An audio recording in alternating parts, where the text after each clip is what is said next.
এক দুঃশাসনের বিরুদ্ধে চ্যালেঞ্জ ছুড়ে দিয়ে সেদিন থেকে বসা ফেসিবাদের বিরুদ্ধে চোখে চোখ রাঙিয়ে কথা বলেছিল তারা। আপনি দেখেছেন সেদিন গুলি করা হয়েছিল আমাদের ভাইদের উপরে।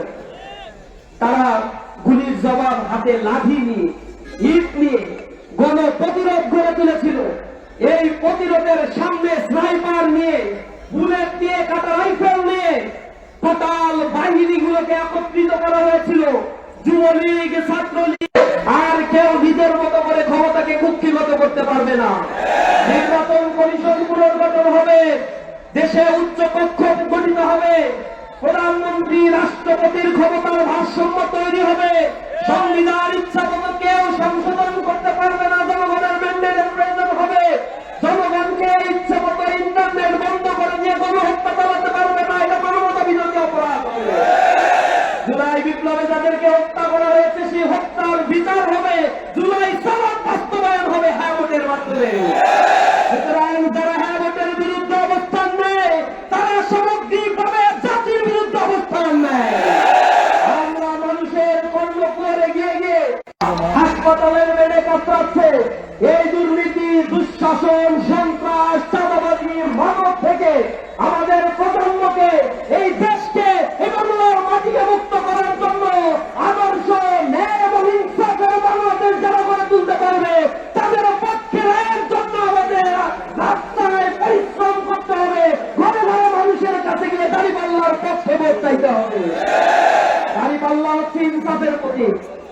এই মার্কাকে নিষিদ্ধ করেছিল আওয়ামী ফ্যাসিবাদ। কোর্টের মাধ্যমে এই মার্কা যাতে কেউ ব্যবহার করতে না পারে এজন্য তারা অর্ডিন্যান্স জারি করেছিল।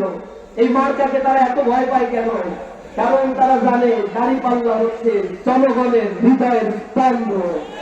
এটা ইনসাফের প্রতীক, এটা কল্যাণ রাষ্ট্রের প্রতীক, এটা ন্যায়ের প্রতীক। এই বাংলাদেশে যদি দাঁড়িপাল্লার শাসন কায়েম হয়, আগামী বাংলাদেশ হবে ইনসাফ, ন্যায় আর ভারসাম্যপূর্ণ একটি মানব শাসনের বাংলাদেশ। আমাদের দেশে যে অভাব, দুর্নীতি আর দুঃশাসনের কারণে 54 বছরে মানুষ দারিদ্র সীমার নিচে বসবাস করছে। 54 বছরের ইতিহাসে এই বাংলাদেশে এখন 6,40,00,000 মানুষ দারিদ্র সীমার নিচে, চরম দারিদ্র সীমায় বসবাস করে। যুবকেরা চাকরির অধিকার পায় না, এ কারণে রাস্তায় দাঁড়িয়ে একটা বিপ্লব সংগঠিত করেছে। তাদেরকে শিক্ষা ব্যবস্থায়, কারিগরি শিক্ষায় শিক্ষিত না করে অদক্ষ নাগরিক গড়ে তুলে কোন একটি রাজনৈতিক দলের পার্টনারশিপের জন্য গুন্ডা বাহিনী হিসেবে তাদের কাজে লাগাতে চায়। আপনারা লক্ষ্য করেছেন এর আগে প্রতারণা করে একটা গোষ্ঠী ফ্যাসিবাদের রূপ নিয়েছিল। তারা বলেছিল 10 টাকা দরে চাল, 5 টাকায় কাঁচা ঝাল, ঘরে ঘরে চাকরি, ডিজিটাল বাংলাদেশের লোক দেখিয়েছিল।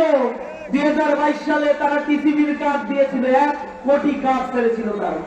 এর মধ্যে 32 লক্ষ কার্ড ছাড়ার সাথে সাথে নষ্ট হয়ে গেছে, অকেজ হয়ে গেছে, তাই এখনো চালু করা যায় নাই। 68 লক্ষ কার্ড যা দেওয়া হয়েছিল তাই একটা দলের চ্যানেল দিয়ে গিয়েছে, সাধারণ জনগণ পায় নাই, কার্ড দিয়ে ব্যবসা করছে। এই কার্ডের রাজনীতি করে টিসিবির পণ্যগুলো আওয়ামী ফ্যাসিবাদের সময়, দুঃশাসনের সময় আওয়ামী লীগের নেতা কর্মীরা এই কার্ডগুলো নিয়ে ব্যবসা করেছে, কোটি কোটি টাকা লুণ্ঠন করেছিল। এই কার্ডের এগেইনস্টে টিসিবির পণ্য নিয়ে নিজেদের ব্যবসা প্রতিষ্ঠান গুদামজাত করে কোটি কোটি টাকার স্বর্গরাজ্যে পরিণত করে জনগণকে দেউলিয়া করেছিল। সেই কার্ডের ব্যবসা এখন আর হচ্ছে কিনা? এটা যে কি জিনিস এটা বুঝতে পারতেছে না, এটা আমরা জনগণের আর বুঝতে পারছি নাই। আবার সেই কার্ডের রাজনীতি করতে চায়, অথচ এর আগে এই 10 বছর শাসন করেছিল। এই 10 বছর হিস্ট্রি দেখবেন দুর্নীতিতে চ্যাম্পিয়ন হয়েছিল তারা। দারিদ্র সীমার নিচে জনগণ বসবাস করত, ক্রমান্বয়ে দারিদ্রতার পরিমাণে বাংলাদেশে তারা 10 বছরে বাড়িয়েছিল। কর্মসংস্থান সৃষ্টি করতে পারে নাই, সেই 10 বছরে আনএমপ্লয়েড রেট অনেক বেশি বেড়ে গিয়েছিল। এখন জামাত ইসলামী বলছে এই দেশে যদি দুর্নীতি কমানো সম্ভব হয়, দুর্নীতি দুঃশাসন যদি কমানো সম্ভব হয়, দেশে যে টাকার বাজেট হয় সেই টাকা দিয়ে জনগণের ভাগ্যের উন্নয়ন ঘটানো মাত্র 2 বছরের ব্যাপার। চাকরির নিশ্চয়তা দিতে চাই আমরা বলতে চাই কারিগরি শিক্ষায় শিক্ষিত করার জন্য বাংলাদেশের 64টি জেলায় উন্নত কারিগরি প্রশিক্ষণ কেন্দ্র, শিক্ষা ব্যবস্থার আমূল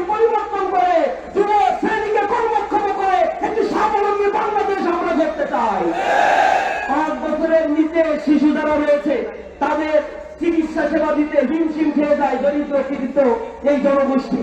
জামায়াত ইসলামী ঘোষণা করেছে ক্ষমতায় গেলে দুঃশাসন